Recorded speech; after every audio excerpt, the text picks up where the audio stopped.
샬롬.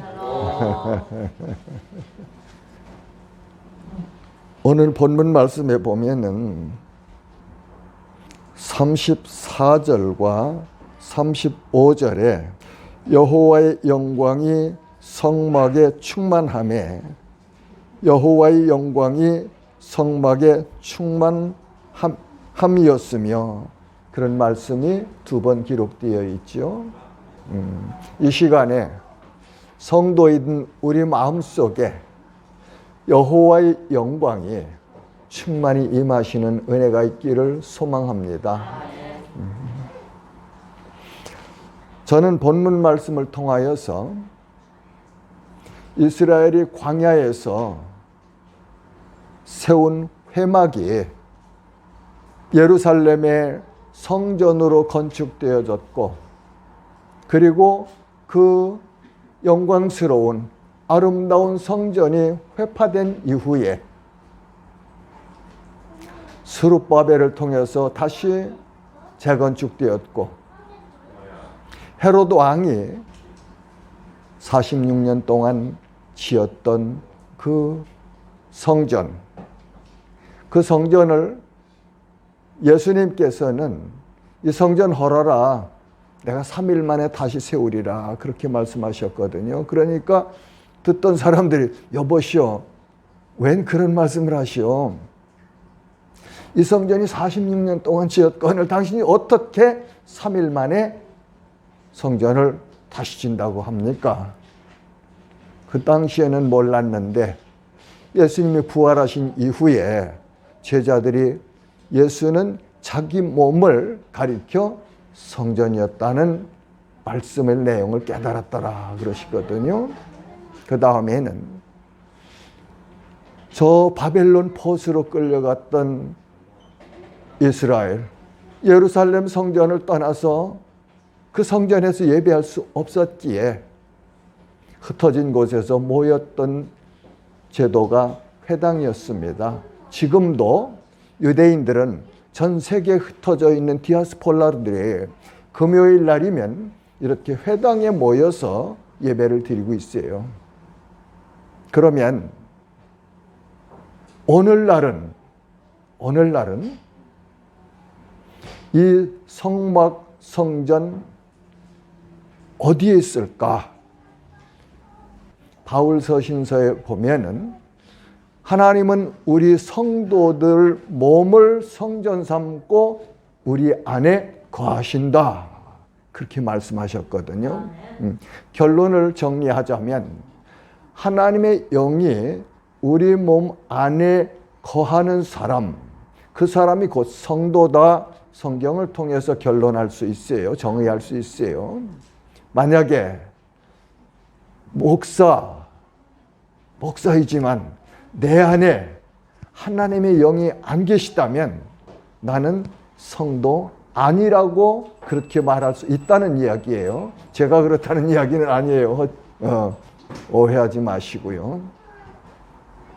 성도의 정확한 정의를 하라면 하나님의 성령이, 하나님의 영이 그 사람 안에 거하는 사람, 이 사람이 성도다 그런 말이에요. 그러면 말씀을 상고하면서 말씀을 찾아가면서 내가 정의하는 이 정의가 맞는지 안 맞는지 설교를 통해서 정의하려고 합니다. 출애굽기 39장 32절에 보면 이스라엘 자손이 이와 같이 성막 곧 회막의 모든 역사를 마치되 여호와께서 모세에게 명령하신 대로 다 행하고 하나님은 시내산에서 모세에게 성막과 성막 안에 사용할 기구들을 만들 것을 명령하신 내용이 출애굽기 25장에 기록되어 있습니다. 출애굽기 25장 1절과 2절에는 여호와께서 모세에게 말씀하여 이르시되 이스라엘 자손에게 명령하여 내게 예물을 가져오라 하고 기쁜 마음으로 내는 자가 내게 바치는 모든 것을 너희는 받을지니라. 36장 2절에는 또한 이 일을 할 사람을 부살렐과 오홀리압과 마음이 지혜로운 사람 곧 그 마음에 여호와께로부터 지혜를 얻고 와서 그 일을 하려고 마음이 원하는 모든 자를 부르매. 성막을 짓되 이스라엘 모든 백성들이 자원하는 마음으로 기쁜 마음으로 가져오는 것을 받아라 그랬네요. 세금 걷듯 그렇게 울겨내지 말고 억지하지 말고 하나님의 은혜가 감사해서 하나님이 거하실 곳을 짓는 역사에 기뻐하는 마음으로 가지고 온 예물들을 받아라. 그리고 그 회막, 성막을 짓는데 성막 안에 필요한 기구들을 만드는데 세상 지식 가지고 있는 사람들 데려다 하는 것이 아니고 여호와의 지혜를 가진 사람, 그 사람을 하나님께서 지명하여 주셨죠. 그래서 사도행전 6장에도 보면은 하나님의 교회의 일꾼들을 세울 때 성령과 지혜가 충만한 사람을, 믿음이 충만한 사람을, 그리고 외인에게도 칭찬을 받는 사람을 세워서 하나님의 교회를 섬기도록 해라. 그렇게 가르쳐 주셨거든요. 이런 말씀을 상고하면서 저는 그런 생각해 봤어요.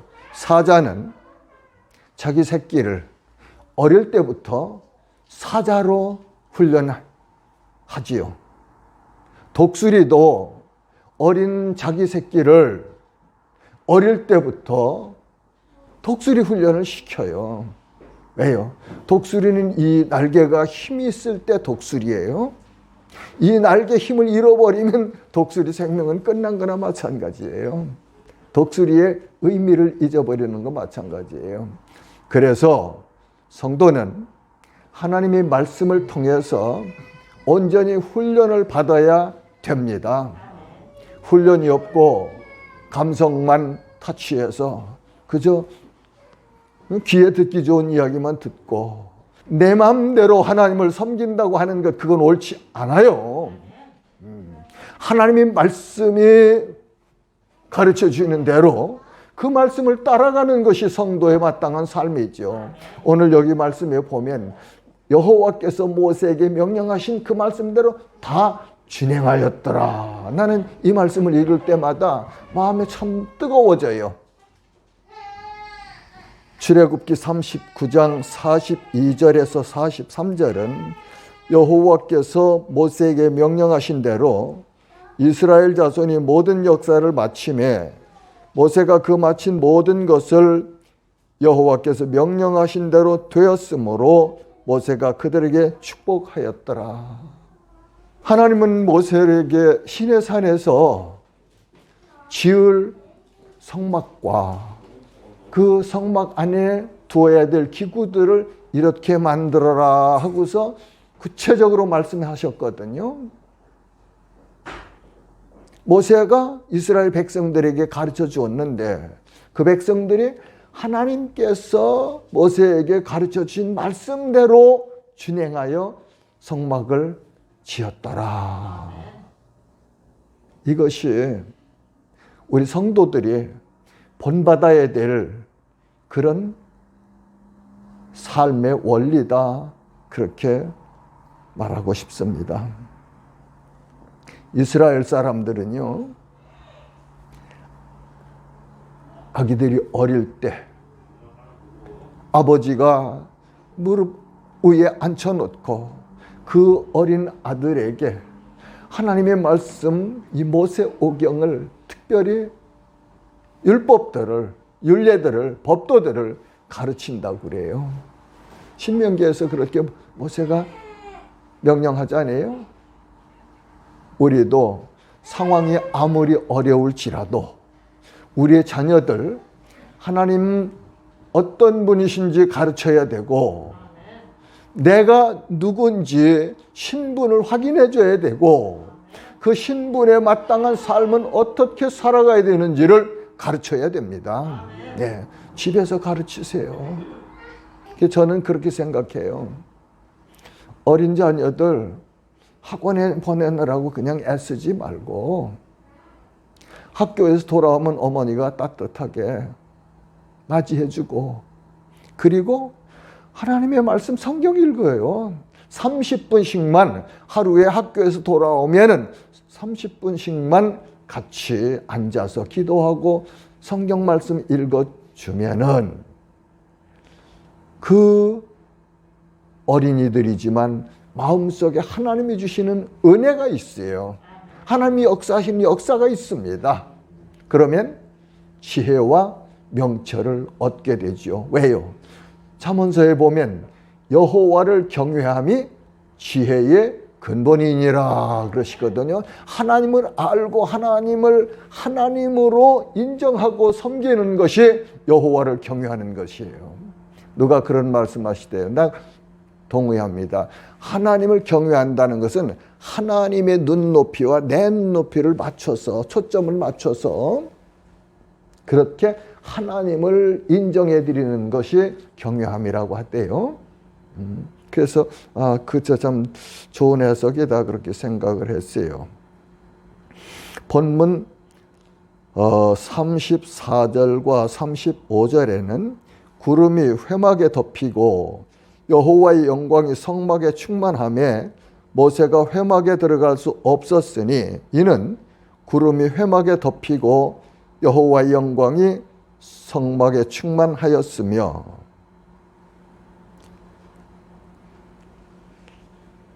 이 성막에 충만한 하나님의 영광이, 그리고 그 성막 위에 덮였던 구름이 이스라엘을 40년 동안 광야에서 인도하여 가셨습니다.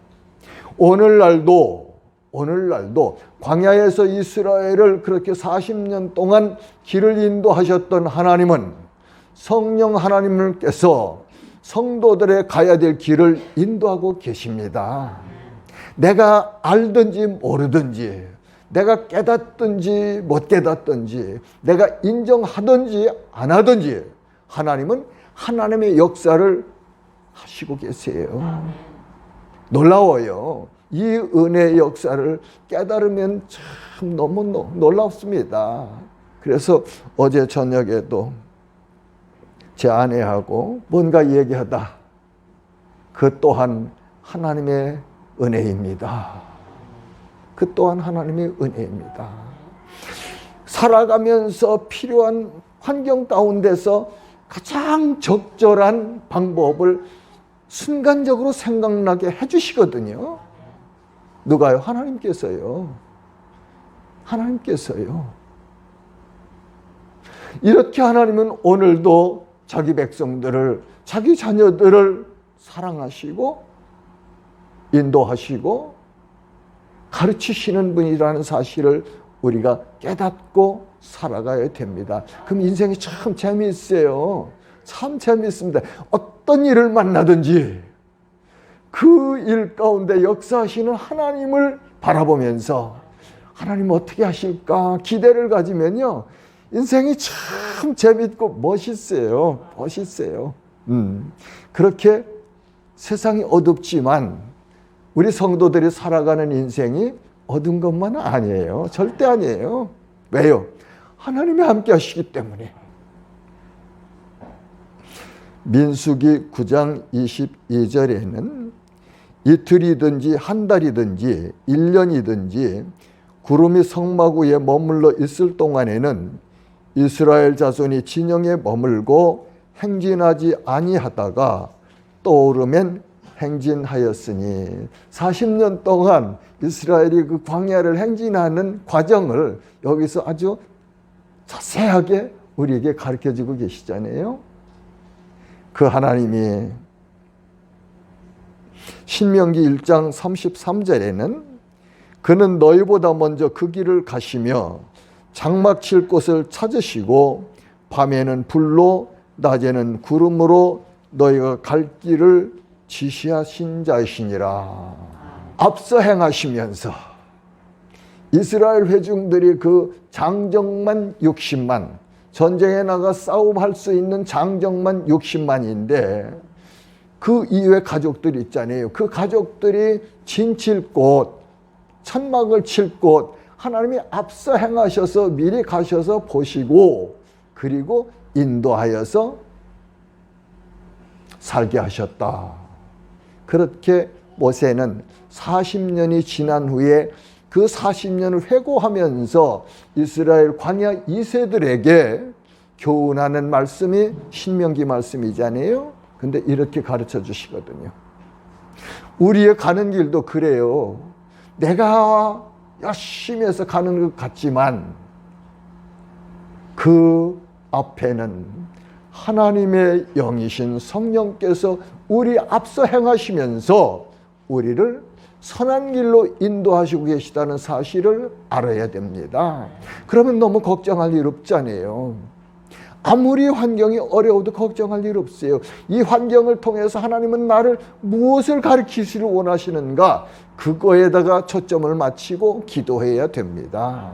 그래서 내가 하나님의 성도로 하나님이 기뻐하시는 그런 삶을 살아가기를 원하셔서 이런 환경 또한 허락하셨다 생각하시면서 그럼 이 다음에는 어떤 얼마나 그 익사이팅한 그런 일이 있을까 기대하는 거예요. 성도는 늘 하나님께서 역사하실 그 기대를 가지고 살아갈 때 기쁘고 새로운 꿈을 꿀 수 있고 어려운 환경 속에서도 인내하며 소망으로 기뻐할 수 있는 것이 성도들이에요. 자, 이제 예루살렘 성전 봉헌을 좀 봐야 되겠습니다. 솔로몬이 예루살렘의 여호와의 성전을 건축하였죠. 열왕기상 8장 17절에 보면 내 아버지 다윗이 이스라엘을 하나님의 여호와의 이름을 위하여 성전을 건축할 마음이 있었더니 다윗이 하나님의 은혜가 너무 감사해서 이스라엘에게 행하신 하나님의 은혜가 너무 감사해서 그걸 깨닫고 성전을 짓고 싶어서 사모했습니다. 그런데 하나님께서 다윗에게 그러시죠. 다윗아, 너는 내 마음은 내가 알아. 내 마음 내가 받았어. 그러나 너는 전쟁을 통해서 내 손에 수많은 피를 묻혔기 때문에 내 손으로는 성전 건축 못한다. 내 아들을 통해서 성전 건축을 허락할 거야. 그래서 다윗 왕이 생전에 성전 건축에 필요한 차재들을 많이 준비해서 충분히 준비해 두었죠. 그 다음에 8장 19절에서 20절에 보면은 너는 그 성전을 건축하지 못할 것이요 내 몸에서 낳을 내 아들 그가 내 이름을 위해 성전을 건축하리라 하시더니 이제 여호와께서 말씀하신 대로 내 아버지 다윗을 이어서 일어나 이스라엘 왕위에 앉고 이스라엘의 하나님 여호와의 이름을 위하여 성전을 건축하고 이렇게 아버지가 하나님을 사랑하고 하나님을 기쁘시하게 하기 위하는 다윗의 마음을 받으시고 하나님은 그의 아들 솔로몬을 통해서 성전을 건축하도록 그렇게 역사하셨네요. 그러니까 때로는 우리가 열심히 하고 싶은 일이 있을 때 하나님께서 조금 이렇게 캄다운 해라 하실 때는 그냥 조금 쉬어야 맞는 것 같아요. 하나님 내가 이렇게 할 수 있는데 하고 싶습니다. 좋죠. 그 마음 하나님 받으셨어요. 예. 그러면서 하나님은 하나님 뜻대로 하나님의 교회와 하나님 나라를 다스려 가신다 하는 사실을 우리가 인정해야 합니다. 성전에는 이렇게 솔로몬을 통해서 건축한 예루살렘 성전에는 여호와의 언약궤가 있었습니다. 21절에는 내가 또 그곳에 우리 조상들을 애굽에서 인도해 내실 때에 그들과 세우신 바 여호와의 언약을 넣은 궤를 위하여 한 처소를 설치하였노라. 이 언약궤에는 3가지가 들어 있습니다. 그 3가지는 십계명을 적은 2돌판과 만나와 아론의 쌍난 지팡이 이 3개를 보관했죠. 히브리서 9장 4절에 보면은 금향로와 사면을 금으로 싼 언약궤가 있었고, 언약궤가 어떻게 만들어졌는지 그 모양을 설명하죠. 그 안에 만나를 담은 금항아리와 아론의 쌍난 지팡이와 언약의 2돌판이 있고, 요 3가지는 이 다음에 시간이 있으면 무엇을 우리에게 상징으로 가르쳐 주시는가, 왜 언약궤 안에 두도록 명령하셨는가, 그걸 한번 살펴보는 시간이 있었으면 좋겠어요.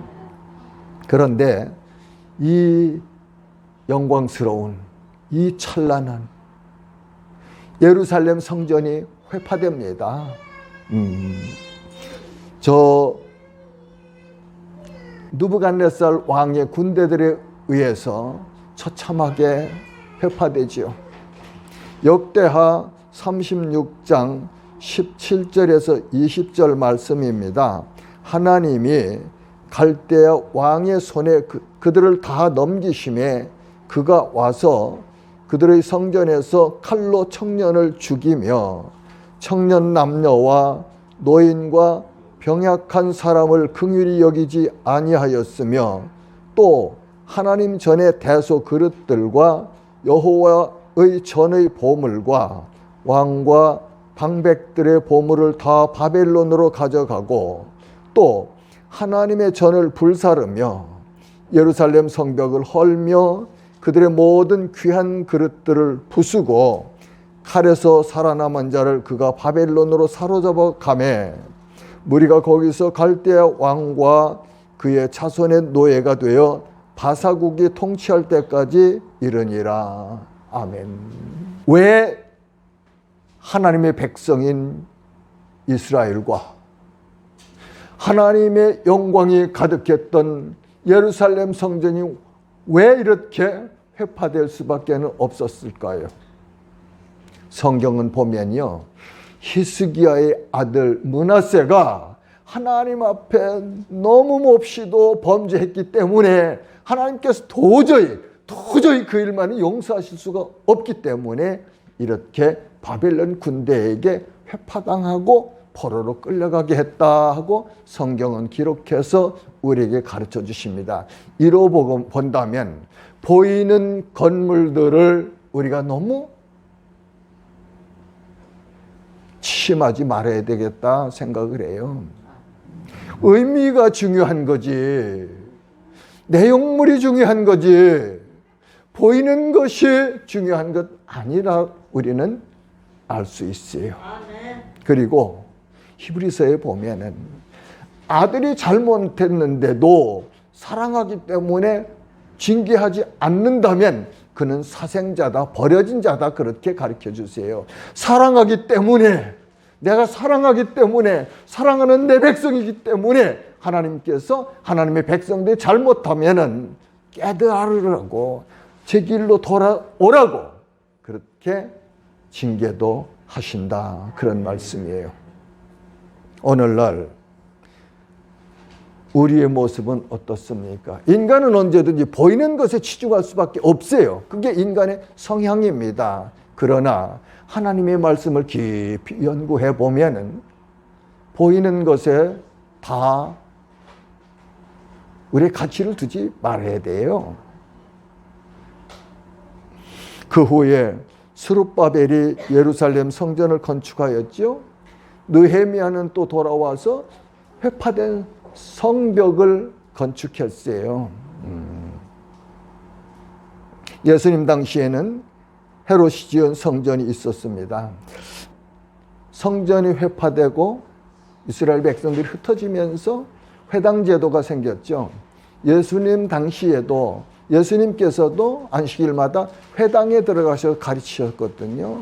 바울도 저 선교지에 가면은 1차 찾아간 곳이 유대인의 회당이었어요. 거기서 복음을 전했습니다. 그러면 거기서 배척을 받으면 그 다음에는 이방인들에게 가서 복음을 전했죠.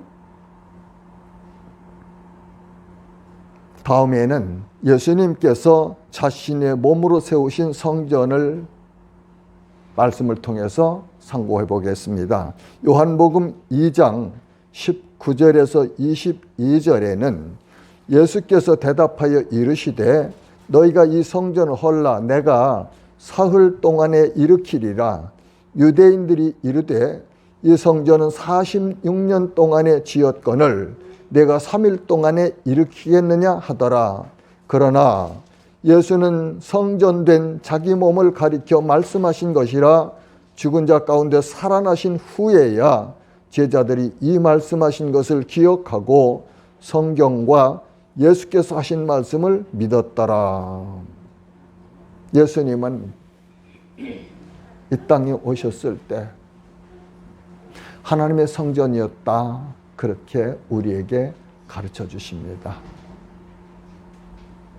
그 다음에는 성도는 우리 성도의 육신은 하나님의 성전이다 하는 말씀을 고린도전서 3장 16절과 17절에 보면 너희가 하나님의 성전인 것과 하나님의 성령이 너희 안에 계시는 것을 알지 못하느냐. 누구든지 하나님의 성전을 더럽히면 하나님이 그 사람을 멸하시리라. 하나님의 성전은 거룩하니 너희도 그러하니라. 아멘. 회막에 하나님의 영광이 충만했잖아요. 성전에 하나님의 영광이 충만했잖아요. 오늘 성도들 안에 하나님의 영광이 충만하십니다. 충만하십니다. 그래서 우리 몸을 성전 삼고 하나님의 영이신 성령이 우리 안에 내주하시면서 거룩하신 하나님의 성품을 세상에 드러내는 것이에요. 고린도전서 6장 17절과 20절 말씀입니다. 너희 몸은 너희가 하나님께로부터 받은 바 너희 가운데 계신 성령의 전인 줄을 알지 못하느냐? 너희는 너희 자신의 것이 아니라 값으로 사신 것이 되었으니 그런즉 너희 몸으로 하나님께 영광을 돌리라. 이 몸이 내 것이 아니고 나를 값주고 사셨는데 누가 하나님께서 무슨 값으로? 예수 그리스도의 피값으로 사셨다 그런 말이에요. 그래서 내 인생이 내 것이 아니고 하나님의 것인데 하나님의 영광을 드러내야 마땅하다 그런 말씀입니다. 에베소서 2장 22절은 너희도 성령 안에서 하나님이 거하실 처소가 되기 위하여 그리스도 예수 안에서 함께 지어져 가느니라. 빌립보서 3장 20절에서 21절 말씀입니다. 그러나 우리의 시민권은 하늘에 있는지라 거기로부터 구원하는 자 곧 주 예수 그리스도를 기다리노니 그는 만물을 자기에게 복종하게 하실 수 있는 자의 역사로 우리의 낮은 몸을 자기 영광의 몸의 형체와 같이 변하게 하시리라. 아멘. 지금 이 땅에서 우리 지금 이 땅에서 비록 부족하지만 하나님 나라에 이르는 그날 예수 그리스도의 영화로운 그 몸처럼 똑같이 우리가 변화할 것이다. 그 말씀입니다. 그날을 바라보면 이 땅 나그네 생활하면서 기죽을 이유 아무것도 없어요. 너무 여기서 삶의 모든 것을 걸고 낙심하고 좌절하고 한숨 쉬고 해야 될 이유가 없더란 말이죠. 왜요? 잠깐 지나가는 인생길, 나그네 길, 하나님이 동행하시며 인도하셔 지켜주시고, 그리고 이 인생길이 나그네 길이 끝나면, 이 여정이 끝나면 영원로운 하나님의 나라에서 예수 그리스도의 영광스러운 부활하신 그 몸처럼 시간과 공간을 초월하며 살아갈 수 있는 날이 우리 앞에 약속되어 있다, 그런 말씀이에요. 정리하겠습니다.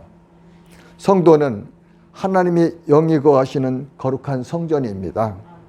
성도들이 성령으로 충만함을 입을 때 우리의 삶에서 성령의 열매가 풍성합니다. 성령이 내주하시고 성령으로 충만할 때 나타나는 삶의 모습이 성령의 열매다, 그런 말이에요. 그걸 내가 억지로 만들어서 이루어가는 것 아니고 내 안에 거하시는 성령께서 역사하셔서 안에서부터 밖으로 누구도 막을 수 없도록 나타나는 열매, 그것이 성령의 9가지 아름다운 열매들입니다. 하나님 말씀하시죠. 내가 거룩하니 너희도 거룩하라. 성도는 본질이 거룩해졌어요.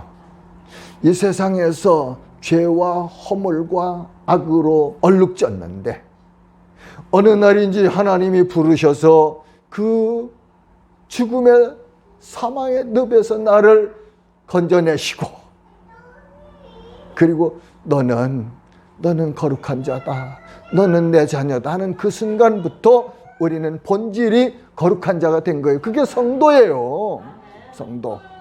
그리고 이 순례길을 가면서 우리를 점점 더 예수 그리스도 닮아가는 하나님의 성품으로 변화시켜가는 과정을 성화라고 합니다. 성화.